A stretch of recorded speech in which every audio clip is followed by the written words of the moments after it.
Thank you, Mr. Senate President. Thank you, distinguished Majority Floor Leader. I rise to make a brief manifestation in response to the events of recent days. Ginoong Pangulo, meron po tayong kasabihan sa wikang Pilipino. Kapag nagturo ka ng daliri sa iba, may tatlong daliri na nakaturo palagi pabalik sa iyo. Sa mga nakaraang linggo, malinaw na nililihis ang galit ng taong bayan tungkol sa mga ghost at substandard flood control projects mula sa mga totoong may kasalanan patungo sa Senado at sa ilang mga miyembro nito. Tila pilit na ginagawang panakitbutas, ika nga at fall guy, at diversyon ang mga senador palayo sa Kamara at sa mga tunay na may sala. Klarong-klaro po ang script nito. Ipitin ang tatlong dating DPWH officials, pakantayin sa kanila, mema banggit lang na senador, habang pinagtatakpan ang mga congressman na tunay na kasabwat nila sa mga lugar na ginagalawan nila. Simple ang patunay dito. Kapanipaniwala ba na wala silang kinausap na kahit isang congressman nakaupo na totoong may hawak ng mga distrito sa lugar na ginalawan nila sa hinaba-haba ng testimonya nila dito o sa Kamara? Banggit sila ng banggit, name drop sila ng name drop ng pangalan ng senador. Mas kinaklaro naman kung inyong papakinggan na wala silang masabing direktang nakausap o binigyan ng anuman. Lahat ito para lamang ipako ang mga senador sa media at sa publiko at ilayo ang atensyon sa Kamara at mga congressman. Bakit nga ba? Dahil tila mas malaking isda, ika nga, mas mataas, mas kilala ang mga senador kumpara sa congressman? Umaasa sila na maiibsan ang galit ng tao sa kanilang mga anomalya ukol sa flood control at tuluyan na silang makakatakas mula sa anumang pananagutan. Isang tao lamang, Ginoong Pangulo, ang nasa likod ng script at sarswelang ito. Siya ang dahilan ng kaguluhan, pagkakaaway-away, pagkakawatak-watak na ngayon yumayanig sa ating bayan, maprotektahan lamang ang sarili niya. Ang pangalan niya ay matagal nang bulong-bulungan sa bawat sulok ng bansa, pero ngayon, unti-unti nang sinisigaw ng taong bayan.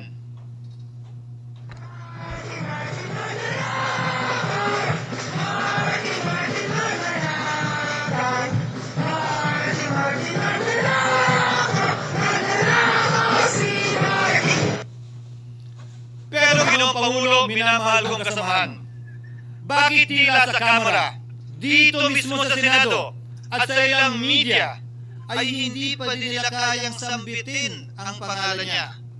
Pues, sasabihin ko, Martin Romualdez. Minsan ang binanggit ng mga diskaya ito mismo dito sa Senado, ang kanyang pangalan. Pero agad itong pinabawi nung humarap sila sa Kamara. Binanggit ni Master Sergeant Gutesa ang kanyang pangalan. Pero ultimo notaryo, natuntun nila at pinabawi nila ang pagnotaryo. Buti na lang, huli na't nasabi na niya ang pangalan ni Martin Romualdez na pinanumpaan dito mismo sa ating Blue Ribbon Committee. Hindi ba't si Ginoong Gutesa hindi ba't si Sergeant Gutesa lamang ang bukod tanging testigo na walang kinalaman, hindi sangkot sa flood control issue, walang hininging immunity, deal o proteksyon kapalit ng kanyang pagtestigo? Siya ang kauna-unahang nagtestigo na personal na naghatid ng pera sa bahay mismo ni Martin Romualdez. Ang salaysay niya, Ginoong Pangulo, ay kumpirmasyon ng matagal nang isinisiwalat ni Congressman Chanco at Mayor Magalong kung sino ang ulo sa paglilimas sa kaban ng bayan na ating naririnig na rin. 13,803,693 with Congressman Saldico as proponent. For the record, ang binabanggit po natin, Representative Eli Saldico, siya po yung chairman ng House Appropriations Committee. Wala kaduda-duda yan. Ito nga, hirap na hirap silang banggitin pa yung isa sa mga mastermind nila yan, si Saldico, hirap na hirap pa silang banggitin. May isa pa mas mataas sa kanya? Hindi naman gagalaw yun kung walang...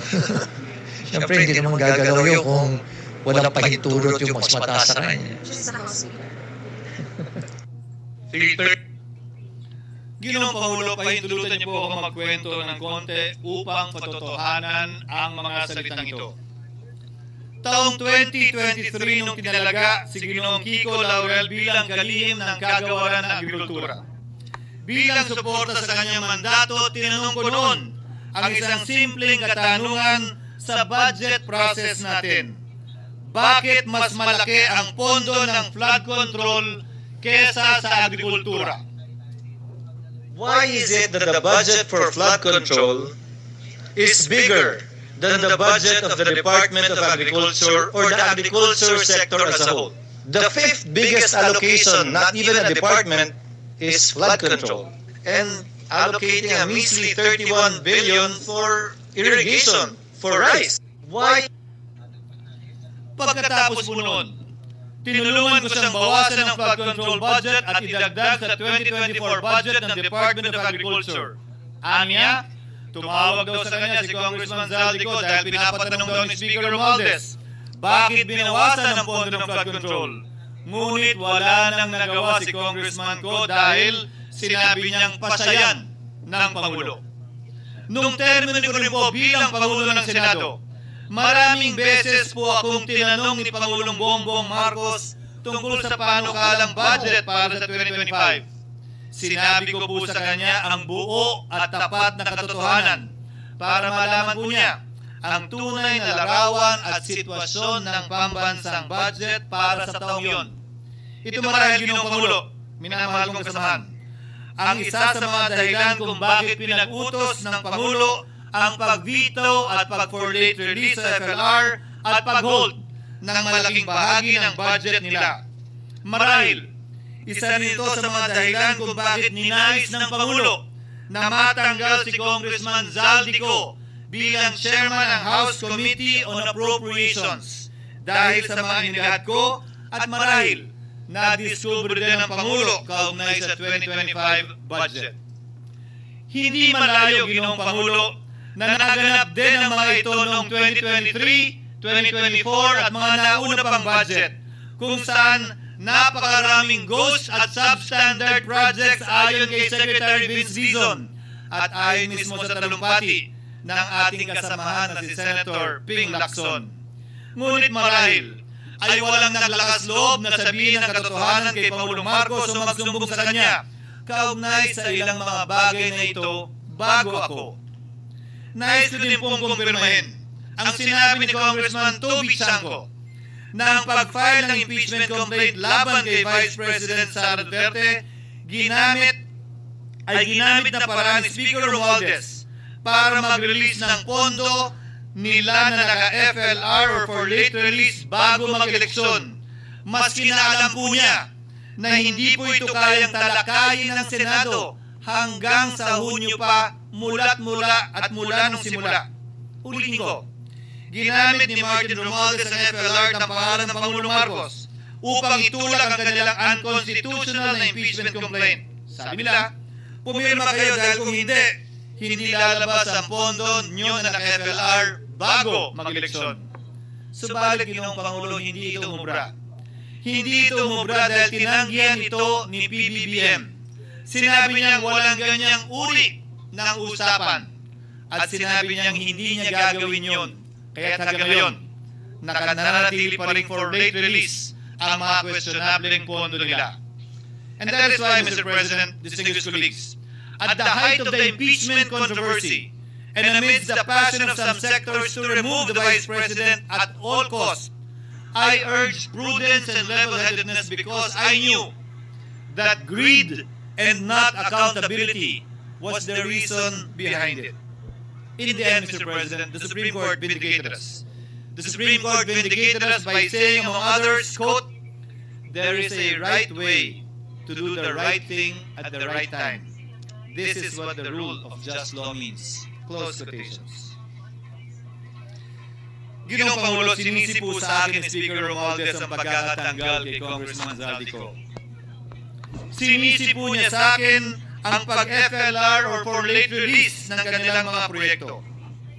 Sinisi po niya sa akin ang pagkakadismiss ng impeachment complaint laban kay VP Sara na nakikita niya makakatunggali niya sa susunod na halalan.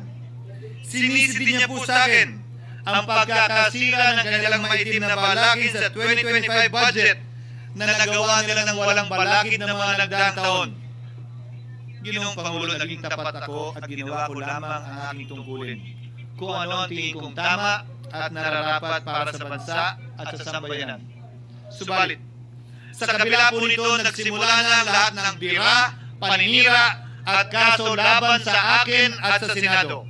At ang nasa likod ng lahat ng ito, walang iba kung hindi si Martin Romualdez. Ika nga ni Mayor Magalong na ngayon lamang nakita ko sinisiraan na rin ngayon. Bakit ko ba nilabanan at binisto sila Speaker Romualdez mula noon hanggang ngayon kung kasabwat at kasapakat lang din nila ako? Hindi ko po gagawin yun. Sa ng tennis court, ang nasabi ko sa akin, sinimula ng pinanalayon ng 6 ng Oktubre noong 2022. Ang kontraktor, ang si Gerhard Construction at ang mga may-ari ng mga diskala na nasakot ngayon sa mga hagmag flood control projects. Dahil dito, kwestiyon ang ilang ang pagiging special advisor ni Mayor Benjamin Magalo sa ICI. Lalabanan ko ba yung ang lalakas na yan, si Speaker? Lalabanan ko ba yung mga mayayaman na yan? Kung ako'y bulok, I fought for what is right. Ano nga ba ang ginawa nila sa akin? Una, hinalungkat ang isyu ng campaign contribution na tinanggap ko mula sa isang individual na may-ari ng kumpanyang nakakuha ng kontrata sa gobyerno. Inipit niya ang budget ng COMELEC sa Kamara dahil dito at binusisi ang di umano kaso kong ito. Subalit, Ginoong Pangulo, tulad ng sinabi ko sa simula ng aking talumpati, kapag ka nagturo ka ng daliri kaniman, may 3 daliring nakaturo pabalik palagi sa iyo. Anong nangyari? Hindi ba't biglang may lumabas na ulat ng PCAJ na ang dami naman palang opisyal, hindi lang senador, mas mataas pa ang tumanggap din ng ganung uri ng kontribusyon noong 2022 elections? Ang tanong ko ay simple. Kung legal at walang mali sa ginawa nila, edi dapat legal din at tama ang ginawa ko. Pero bakit ako lang ang iniimbestigahan tungkol dito?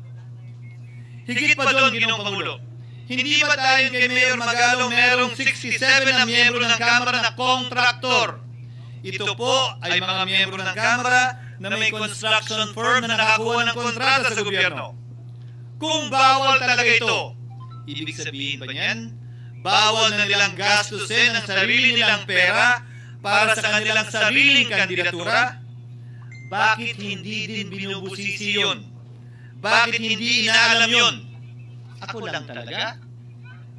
Pangalawa, inintriga ni Martin Romualdez ang dating liderato ng Senado dahil sa pagkakaupo at pagdinig ni Senator Marcoleta sa Blue Ribbon Committee dahil marahil sa pananaw niya ay hindi siya safe kay Marcoleta. Ngunit, Ginoong Pangulo, sa hindi niya inaasahang pagkakataon, noong araw din yun, nagsalita ang mga diskaya, pinangalanan ng 17 congressman na kasosyo niya, kabilang ang pagbanggit na naman ng pangalan ni Martin Romualdez. Karamihan sa mga kawani ng DPWS na nabanggit sa itaas ay paulit-ulit na binabanggit ang delivery ng pera ay para sa kay Zaldico na dapat at least 25%. Si Kong Marvin Rilla naman ay ilang beses na binabanggit ang pangalan ni Speaker Martin Romualdez bilang kanyang malapit na kaibigan. Karamihan sa mga Isa na naman po itong patunay, Ginoong Pangulo. Kapag ka nagturungan ng daliri sa iba, may 3 daliring nakaturo pabalik sa iyo. Pangatlo, sa pagdinig ng Blue Ribbon Committee kung saan ni-name drop ako ni Yusek Bernardo, bagaman inamin niyang personal na mismo na hindi niya rekta kung nakausap o binigyan anuman, bigla namang tumestigo si retired Master Sergeant Gutesa at muling pinangalanan si Martin Romualdez na hinatiran daw niya ng pera sa mismong bahay nito. Ang bawat malita ay may lamang humigit kumulang 48 million pesos. Kalimitang dinadala sa bahay ni Congressman Saldico, ibababa lamang namin ay 35 malita para i-deliver sa bahay ni House Speaker Martin Romualdez. Gamit ang script niya sa pagturo sa akin, ayan naman, may 3 daliring nakaturo palagi pabalik sa kanya tuwing ginagawa niya yan. Ulitin ko po for the record, Ginoong Pangulo, ang sinabi ni retired Master Sergeant Gutesa. 35 maleta ng pera na naglalaman na mahigit kumulang 48 milyong piso bawat isa o kulang-kulang 1.7 billion pesos sa isang delivery. Ay di umano hinatid niya sa iba't ibang bahay, sa iba't ibang pagkakataon ni Martin Romualdez.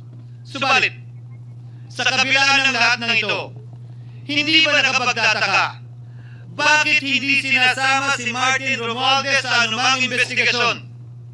DOJ man, NBI man, AMLAC man. No ako po'y pinuntahan, no ako po'y dumalo sa imbitasyon ng ICI bilang resource person. Binanggit ko at tinanong ko din ito sa kanila. Ganito ba katindi ang kapangyarihang hawak ni Martin Romualdez? Na bagaman hindi siya speaker, tila the name that cannot be mentioned pa din siya at nagagawa pa din niya ang nais niya kaugnay sa isang mapamiling hustisya o selective justice. Halimbawa, bakit ang daming kondisyon bago ipasok ang mga diskaya na nagpangalan sa maraming congressman sa witness protection? Pero pag si Alcantara, Hernandez at Bernardo, walang ganong kaparehong kondisyon. Bakit hiniling agad ang freeze order di umano para sa asset ng mga name drop na senador? Pero maliban kay Congressman Zaldico na mukhang nilalaglag na nila, ni isang congressman walang request para sa freeze order. Pagdating naman kay Martin Romualdez na dineliveran ng bilyong piso sa bahay mismo niya, ang sabi ay, quote, "We will work on it lang." Bakit interesado ang lahat sa 6 na senador na idadawit di umano ni Bryce Hernandez na handang-handa tayong alamin sana kung sino-sino sila para mapagpiestahan natin sila? Pero nung sinabi ni Bryce na hindi pala senador, kung hindi kongresista lamang ang papangalanan niya, aba, biglang naglaho ng parang bula ang atensyon. Parang wala na nagtanong. Parang wala nang interes para alamin. Sino-sino nga ba yung mga yan? Kung ako po yung tatanungin nyo, alam ko, meron 6 na senador. May tatanong sa akin, bakit wala si Cheese? And my answer to that is, I'm almost sure, no, probably hindi mo mention si Cheese simply because walang insertion doon. Si Senator Escudero, wala doon. Hindi po senador yung laman nung computer ko. So fake news yun, ha? May 6 na senador na nunumrahan mo daw. Mga congressman yung nasa computer mo. Yes, yung nasa computer ko po, congressman po. Okay, thank you.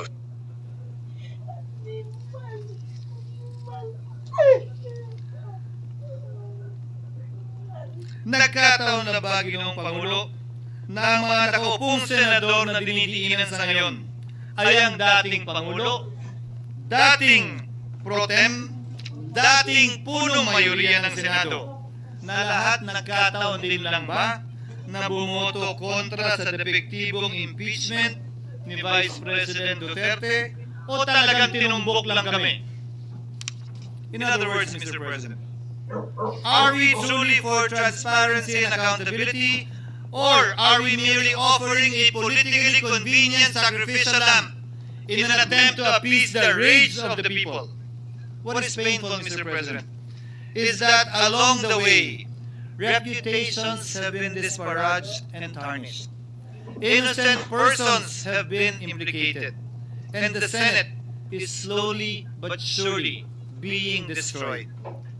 Nagkataon lang po ba na ang lahat ng ito o ito'y sumusunod sa isang script, direksyon at basbas ni Martin Romualdez. Sa kanyang script na naglalayong ilihis ang galit ng bayan mula sa kanya at sa mga kasabwat niya at ituro ito sa Senado at mga senador. Ginoong Pangulo, ang script at sarswelang ito ay di ubra dahil napakalayo po nito sa katotohanan. Napakasama sa panlasa at tinitiyak ko sa inyo, hindi po ito matatanggap at lulunukin ng sambayan ng Pilipino. I've been in public service for 27 years. I've never been accused nor charged with corruption. This is the sterling record which they are trying to tear down, and I tell you, they will not succeed. I will defend myself, Mr. President, against these malicious and false allegations. In fact, I have already filed and will be filing necessary and appropriate charges against my accusers and prove them wrong. And with the help of the Almighty, I will be vindicated and declared innocent, I am sure. Kaya ko po ipagtanggol ang sarili ko, Ginoong Pangulo. Ngunit, Ginoong Pangulo, sino po ang nagtatanggol sa ating institusyon? Kaya't ang aking tanging hiling po sana sa inyo, Ginoong Pangulo, at sa ating mga kasamahan sa Senado. Labanan po ninyo at huwag niyong pahintulutang ang mapamiling hustisya na lantarang nangyayari sa harap natin ngayon. For what is happening now is selective justice and mob justice. Members of the Senate have been thrown off a cliff before the court of public opinion in an attempt to mollify the people's rage, thereby covering up the real perpetrators and giving them a chance to get away. Mr. President, I will not allow justice to be weaponized against the innocent to protect the guilty. Because this corrodes the legitimacy of the law before our people's eyes. Wala pong naniniwala, bagkus lahat nagtatanong, bakit walang congressman nakasama sa investigasyon? What about the other congressmen in Bulacan? Why haven't they been questioned? Called out, yeah. Do you think that they do not know what's going on? Ginoong Pangulo, mga minamahal kong kasamahan, huwag po tayong sumunod sa script ni Martin Romualdez. Labanan po natin ang script na ito. Pasagutin at imbestigahan lahat ng name drop at nabanggit, congressman man, senador man at iba pang opisyal, at dapat kasama dito si Martin Romualdez. Ginoong Pangulo, hindi ba natin nakikita na pilit tayong pinag-aaway-away? Mayaman, mamamayan laban sa lingkod bayan, lokal laban sa nasyonal na opisyal, congressman laban sa kapwa congressman, at ngayon, senador laban sa kapwa senador, pamilya laban sa pamilya, Pilipino laban sa kapwa Pilipino. Ginoong Pangulo, tandaan po natin, mas madaling manipulahin at ang nag-aaway at nagkakawatak-watak na bansa. At ito ang eksaktong gusto nilang mangyari. Ito, sa aking paniniwala, ay bahagi pa din ng script at sarswela na nais palaganapin ni Martin Romualdez upang lituhin, guluhin, linlangin at sirain ang ating lipunan at bansa para lamang huwag siyang mabisto. Sana ay huwag nating payagang mangyari ito. Ginoong Pangulo, tulad ng sinabi ko sa simula ng aking talumpati, sa kada mapang-akusa at mapanghusgang daliri na ituturo ninyo sa inyong kapwa, lalo na kung walang basihan, merong tatlong daliring palaging nakaturo sa iyo pabalik.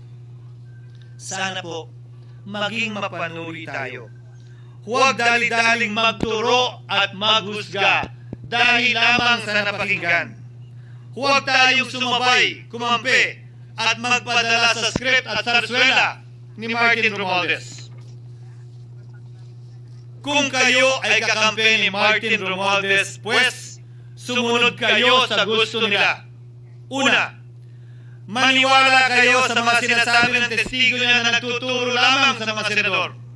Pangalawa, ibuhos niyo ang galit niyo sa Senado at ng mga senador at palayo kay Martin at sa mga congressman. Pangatlo, pagdudahan at sirain niyo si Sergeant Gutesa na bukod tangi hindi nakinabang at walang bahid at hininga anumang kapalit sa pagsabi ng katotohanan. Pangapat, huwag niyong payagang mabanggit man lang ang pangalan ni Martin Romualdez. Panglima, huwag niyong payagang ipatawag si Martin Romualdez sa anumang investigasyon. Pang-anim, huwag niyong payagang imbestigahan si Martin Romualdez at mga kasama niya saan mang lugar. Ako, Ginoong Pangulo, hindi ako kakampi ni Martin Romualdez. Kaya lalabanan ko siya at lahat ng panglilinlang niya. Una, papatunayan kung hindi totoo ang mga panggigipit at paninira ng mga testigo niya laban sa akin at mga senador.